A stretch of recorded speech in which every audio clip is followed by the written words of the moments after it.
नमस्कार, मैं हूं शम्स ताहिर खान और आप देख रहे हैं वारदात। 27 साल पहले 12 साल की एक बच्ची के साथ दो लोग जबरदस्ती करते हैं। इसकी वजह से बच्ची गर्भवती हो जाती है। 13 साल की उम्र में वो एक बेटे को जन्म देती है। इस बेटे को बाद में किसी और परिवार को गोद दे दिया जाता है, लेकिन फिर हालात ऐसे बनते हैं कि वो बेटा अपनी माँ के पास वापस आ जाता है। इस बीच 27 साल बीत जाते हैं। 27 साल बाद वही बेटा अपनी माँ से पूछता है कि बताओ मेरा बाप कौन है, उसका नाम क्या है। बेटे की इस जिद के आगे हार कर आखिरकार मां को 27 साल बाद पुलिस स्टेशन में जाकर 27 साल पहले हुए उस रेप का मुकदमा दर्ज कराना पड़ता है।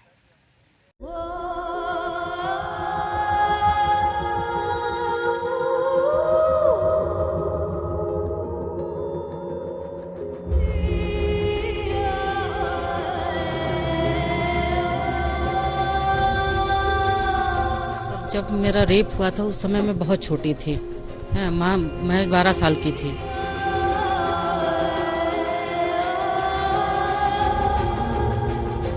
वो दोनों लड़के मेरे घर में घुस आते थे। ये सिलसिला काफी टाइम तक चलता रहा। जब शिकायत की तो उन्होंने मारपीट की, यहाँ तक कि मुझे जान से मारने की कोशिश भी की। जब उनकी उम्र 12-13 साल की थी, पड़ोस में रहने वाले दो युवकों ने रेप किया था।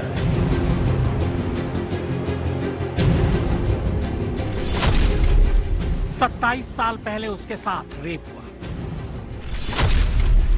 जब रेप हुआ तब उसकी उम्र 12 साल थी।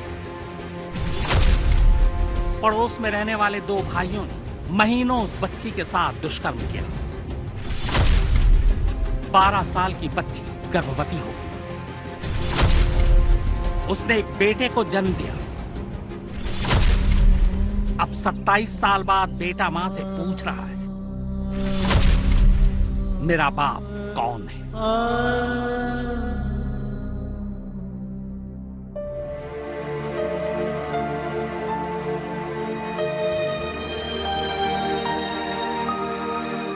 दिल, दिमाग और रिश्तों को झकझोर देने वाली ये वो कहानी है जो न इससे पहले कभी सुनी गई और न ही सुनाई गई। कहानी की शुरुआत होती है उत्तर प्रदेश के शाहजहांपुर से। बात 1994 की है। शाहजहांपुर में 12 साल की एक बच्ची रहती थी अपनी बहन और जीजा के साथ। पड़ोस में दो लड़के रहते थे, दोनों सगे भाई। बच्ची की बहन और जीजा काम के सिलसिले में अक्सर घर से बाहर रहा करते। जब भी वो दोनों बाहर रहते, दिन में मौका देखकर वो दोनों भाई इस बच्ची के साथ जबरदस्ती करते। सिलसिला करीब 6-7 महीने तक चला। तब बच्ची को इतनी अक्ल नहीं थी कि वो कुछ समझ जाती, लेकिन सच तब सामने आया जब एक रोज बच्ची की तबीयत बिगड़ गई। बहन और जीजा उसे अस्पताल ले गए। तब जांच में पता चला कि बच्ची गर्भवती है। सर, जब मेरा रेप हुआ था उस समय मैं बहुत छोटी थी। मैं 12 साल की थी। ठीक है, वो दोनों लड़के मेरे घर में घुस आते थे। ये सिलसिला काफी टाइम तक चलता रहा। जब शिकायत की तो उन्होंने मारपीट की। घर वालों पर पहाड़ टूट पड़ा। इतनी छोटी बच्ची और गर्भवती। डॉक्टरों ने अबॉर्शन करने से भी मना कर दिया। कहा इससे बच्ची की जान जा सकती है। मजबूरन बच्ची की बहन और जीजा बच्ची को लेकर दूसरी जगह चले गए। बाद में बच्ची ने एक बेटे को जन्म दिया। 13 साल की वो बच्ची अब खुद मां बन चुकी थी। बिन ब्याही बच्ची के इस सच को छुपाने के लिए उसकी बहन और जीजा ने एक परिवार को उसका बेटा गोद दे दिया। वक्त बीतता जाता है, बच्ची अब बड़ी हो जाती है। बहन और जीजा एक अच्छा सा रिश्ता देखकर उसकी शादी कर देते हैं। उसके बाद हम लोगों ने वहां से घर छोड़ दिया। हम लोग दूसरी जगह शिफ्ट हो गए। वहां मैंने एक बेटे को जन्म दिया है। मेरी उसके बाद बेटे को जन्म के उपरांत ही मेरी माँ ने किसी को गोद दे दिया वो, और वो बच्चा वहीं पला बड़ा। उसके बाद मेरी शादी हो गई। शादी के 7 साल बाद तक सब कुछ ठीक चल रहा था। शादी के बाद वो एक और बेटे को जन्म भी दे चुकी थी, लेकिन 7 साल बाद अचानक उस बच्ची के बचपन का वो काला सच एक बार फिर से जिंदा हो उठता है। ये बात कई कानों से होते हुए उसके पति के कानों तक भी पहुंच जाती है। पति सच्चाई जान चुका था, लिहाजा वो अपनी पत्नी को बदचलन करार देते हुए उसके बेटे के साथ उसे घर से निकाल देता है। अब माँ और बेटा फिर से अकेले हो जाते हैं। लेकिन ये कहानी का सिर्फ एक पहलू है। दूसरी कहानी को अभी करवट लेना बाकी था। के बाद मेरी शादी हो गई। शादी के 7 साल बाद मेरे हस्बैंड को जब पता चला तो उन्होंने मुझे बदचलन कह के निकाल दिया घर से बाहर। कहा कि तुम तुम्हारा करेक्टर अच्छा नहीं है और मैं ऐसी महिला के साथ नहीं रह सकता। तो मैं अपने बेटे को लेके लखनऊ आ गई हूँ। बरसों पहले उस बच्ची के बेटे को जिस परिवार ने गोद लिया था, उस परिवार के कानों तक भी उसके अतीत की कहानी पहुंच चुकी थी। परिवार उस बेटे को जिसे उसने गोद लिया वापस उसकी असली मां को सौंप देता है, ये कहते हुए कि वो नाजायज है। अब वो मां अकेली और उसके सर पर 2 बेटों का बोझ। सूरत कोई और बची नहीं थी। वो दोनों बेटों को लेती है और दूसरे शहर को कूच कर जाती है। नया ठिकाना लखनऊ था। खुद काम करते हुए किसी तरह वो दोनों बेटों की परवरिश करती है, उन्हें पढ़ाती लिखाती है। वक्त फिर तेजी से भागता है। दोनों बेटे अब जवान हो चुके थे। पहला बेटा तो करीब 27 साल का हो चुका था। धीरे धीरे इस बेटे को खुद के पैदा होने की कहानी भी अब पता चलने लगी थी। इसी के बाद वो अपनी माँ से पूछना शुरू कर देता है कि आखिर वो किसका बेटा है, उसका बाप कौन है। अब मेरा जो बड़ा बेटा है वो हमको बार बार कहता है कि बताइए, अमन के पिताजी हैं, सबके पिताजी हैं, मेरा कौन है। जिसको बड़ा बेटा आपके पास कैसे आया? बड़ा बेटा उन्होंने जिनको गोद दिया था, उन्होंने कहा कि ये नाजायज औलाद हम नहीं पाल पाएंगे, आप अपना बच्चा ले जाइए यहाँ से। तो बच्चा वो मेरे पास आ गया है और अब बच्चा वो 25 साल का हो चुका है और मुझसे पूछता है कि ये बताइए सबके पापा हैं, मेरा कौन है। तो मैं उसे क्या जवाब दूं, क्योंकि जब कोई है ही नहीं मेरे लिए तो मैं हूं कौन, मेरी पहचान क्या है, आखिरकार कहाँ से आया हूं मैं। तो उसके लिए मुझे उसके सवालों के जवाब जब नहीं मिले और उसके बच्चे के उज्जवल भविष्य के लिए जो है मैं चाहती हूँ कि वो कोई उल्टा सीधा कदम ना उठा ले, जिस वजह से मुझे ये लड़ाई दोबारा से लड़नी पड़ी है। बेटा मेरा बहुत हताश हो चुका है, वो बिल्कुल इतना परेशान हो चुका है, वो कहता है कि मैं मर जाऊंगा मम्मी, मैं क्या करूं बताइए। सब लोग मुझको नाजायज बोलते हैं, पता नहीं किसका है, किसका खून है तू, तो मैं ऐसे नहीं जी पाऊंगा। या तो आप मुझे बताइए मैं कौन हूं और नहीं तो मैं आत्महत्या कर लूंगा। तो आपने ये लड़ाई शुरू की बेटे की वजह से? हाँ, ये लड़ाई मैंने अपने बेटे को न्याय दिलाने के लिए शुरू की है। आपको लगता है कि आपको न्याय मिल जाएगा? वो लोग जो हैं वो इस बात को मानेंगे और नहीं मानेंगे तो डीएनए टेस्ट बताएगा? जी, अगर वो नहीं स्वीकार करते हैं तो डीएनए टेस्ट तो साबित कर ही देगा किसका है वो।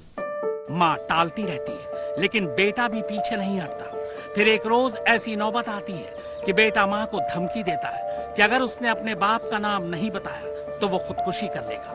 माँ की ममता हार जाती है और वो बेटे को 12 साल की उम्र में उसके साथ जो कुछ हुआ था वो सारा सच बता देती है। लेकिन सारा सच बताने के बावजूद वो खुद एक सच से अब भी अनजान थी, और सच ये कि जिन 2 भाइयों ने उसके साथ महीनों जबरदस्ती की थी, उन दोनों में से उसके बेटे का असली बाप कौन है। मैंने कहा, डिमांड की है कि मेरे बेटे का डीएनए टेस्ट हो जाए और उन दोनों में से जिसका भी है वो मुझे भी नहीं पता है कि उन दोनों में से किसका है। वो दोनों सगे भाई हैं और अब इतनी छोटी थी तो काफी पुरानी बात है, तो इतना तो याद नहीं है। अब ये नहीं पता मुझे उन दोनों में से है किसका, तो मुझे भी तो पता हो कि है किसका वो। सच्चाई सामने आने के बाद माँ और बेटा तय करते हैं कि वो असली गुनहगार को यानी असली बाप को सामने लाएंगे और करीब 27 साल पहले हुए बलात्कार का सच भी उजागर करेंगे। इसी के बाद वो शाहजहांपुर पुलिस के पास पहुंचते हैं बलात्कार की रिपोर्ट लिखवाने। लेकिन शाहजहांपुर पुलिस 27 साल पहले हुए बलात्कार को शायद बलात्कार मानने को तैयार ही नहीं थी, लिहाजा रिपोर्ट लिखने से मना कर देती है। अब आखिरी रास्ता कोर्ट का था। मां फरियाद लेकर कोर्ट पहुंचती है। कोर्ट हुक्म सुनाता है कि बलात्कार की रिपोर्ट लिखी जानी चाहिए। रिपोर्ट लिख ली जाती है। माननीय न्यायालय द्वारा एफआईआर का आदेश हुआ। 164 के बयान के लिए पुलिस की कार्रवाई अभी बाकी है। 161 का बयान उसका दर्ज हो चुका है। माननीय न्यायालय के आदेश से अब उसका डीएनए परीक्षण शेष है। न्यायालय के आदेश से अभी खंडित कर लिया गया, नियमानुसार विवेचना की जा रही है, डीएनए वगैरह कराया जाएगा और साक्ष्य में आधार पर गिरफ्तारी की जाएगी। लेकिन मसला अब भी हल नहीं हुआ था। असली बाप का राज अब भी छुपा हुआ था। लिहाजा मां कोर्ट से फरियाद करती है कि वो उन 2 भाइयों का डीएनए कराए ताकि ये पता चल सके कि उसके बेटे का असली बाप कौन है। कोर्ट डीएनए की बात भी कबूल कर लेती है, पर डीएनए अभी हुआ नहीं है। कब होगा पता नहीं। लेकिन इस बीच एक नई चीज जरूर होती है।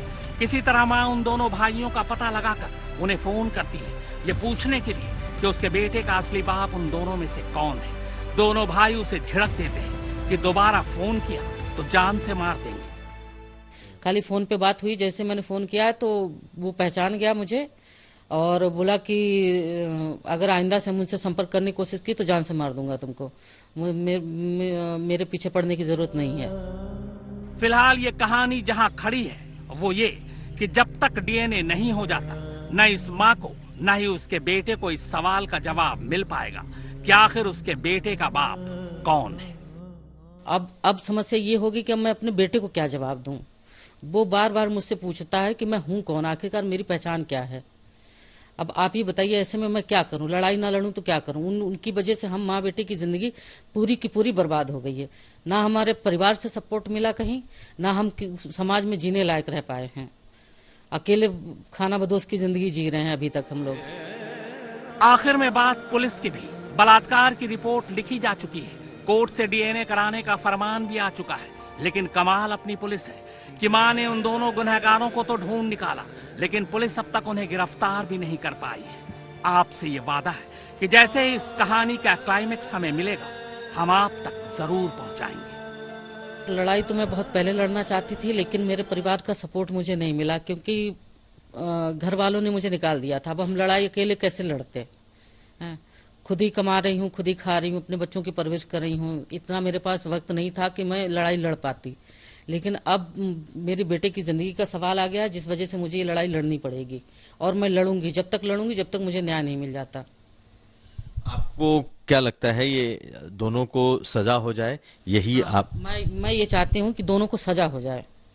जो उन्होंने मेरे साथ किया है उनको जो भी सजा हो वो उनको मिले और मेरे बेटे का डीएनए टेस्ट हो जाए। ये कहानी ऐसी है जो हर किसी को सोचने पर मजबूर कर देती है। लेकिन इस दौर में एक बात देखने वाली है कि 26 साल पहले अगर किसी लड़की के साथ बुरा हुआ और ऐसा वैसा बुरा नहीं, बच्चे को भी जन्म दिया और आज वो बच्चा 25 साल का है, उस बच्चे की जिद के आगे ये पहला ऐसा वाकया होगा जब 26 साल पुराना रेप केस फिर से खुल रहा है और उस वारदात की पूरी कहानी कहीं ना कहीं इस मामले में दर्ज होगी और अगर ये पूरा मामला खुला तो शायद उस बच्चे के पिता का नाम भी उसे मिल जाएगा। शाहजहांपुर से विनय पांडे के साथ कुमार अभिषेक, लखनऊ, आज तक। पिछले हफ्ते हमने आपको इसी वारदात में उत्तर प्रदेश के एक सांसद के बेटे की कहानी सुनाई थी जिसने खुद पर ही गोली चलवा ली थी। अब इस मामले में कई ट्विस्ट आ गए हैं। सांसद का बेटा कह रहा है कि वो अपनी ही बीवी की हनी ट्रैप का शिकार हुआ था, जबकि बीवी कुछ और कह रही है।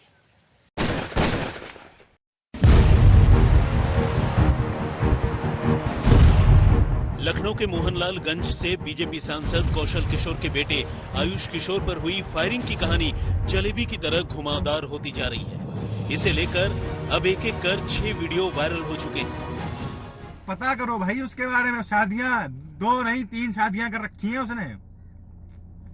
मैं तो फंस गया ऐसे। अभी मुझको जेल भिजवा दोगे, मैं तो चला जाऊंगा, मेरे बाद कोई और फंसेगा। सबसे पहले मामले के आरोपी सांसद पुत्र आयुष ने एक वीडियो जारी कर कहा कि उसे फंसाकर उसकी बीवी ने शादी की और उसी ने गोली चलवाई। लेकिन फिर इसके बाद अंकिता भी सामने आ गई और उसने आयुष के सारे इल्जामों से इनकार किया और धमकी दी कि अगर उसने मुंह खोल दिया तो सबकी इज्जत उछल जाएगी। बहुत सारी चीजें हैं जो मैं नहीं बोलना चाहती, मुझे मजबूर ना करें, वरना मैं बोलूंगी तो बहुत बदनामियां होंगी। लेकिन शाम होते होते चंदन गुप्ता नाम का वो नौजवान भी सामने आ गया जिसे फंसाने के लिए आयुष के साजिश रचने का इल्जाम है। चंदन ने क्या कहा आप खुद ही सुनिए। मुझसे 4,70,000 रुपए लिया गाड़ी लेने के नाम पर और 53,000 का एक आईफोन इन्होंने लिया मुझसे जिसके कागज मेरे नाम है और मेरे पास सभी साक्ष्य हैं कि उन्होंने 4,70,000 रुपए लिया मुझसे और पैसा लेने के बाद ये गाड़ी उन्होंने अपने नाम करा ली। उधर आयुष के कहने पर कि उसकी बीवी पहले से ही शादीशुदा थी और उसे एक बेटा भी है, बीवी अंकिता ने ये चैलेंज किया कि अगर सबूत है तो आयुष अपनी बात साबित करे। बहरहाल पुलिस को फिलहाल आयुष के पकड़े जाने का इंतजार है। आज तक ब्यूरो।